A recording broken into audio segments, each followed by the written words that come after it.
అసెంబ్లీలో అధికార ప్రతిపక్షం మధ్య కరెంట్ వార్ నడిచింది. జ్యుడిషియల్ ఎంక్వైరీ వేస్తామని తాము అనలేదన్నారు సీఎం రేవంత్. కరెంటు కొనుగోళ్లపై ఎంక్వైరీ చేయమని అడిగింది మీరన్నారు. జ్యుడిషియల్ కమిషన్ ముందుకెళ్లి మీ వాదన వినిపించి ఉంటే మీ నిజాయితీ తెలిసేదన్నారు.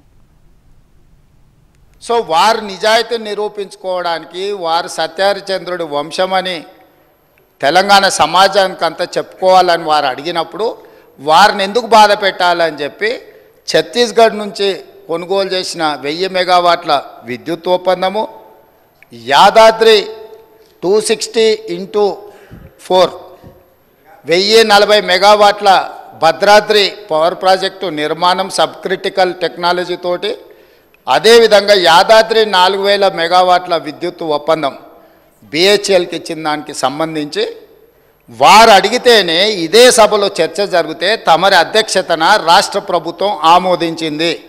అక్కడికి వెళ్ళి తమ వాదనను ఇక్కడ ఏదైతే వాదన వినిపించాలనుకున్నారో ఆ విచారణ కమిషన్ ముందర వెళ్ళి వీరు వాదన వినిపించి ఉంటే నిజంగానే వాళ్ళ నిజాయితీ అంతా బయటకు వచ్చి ఉండేది కదా అధ్యక్ష.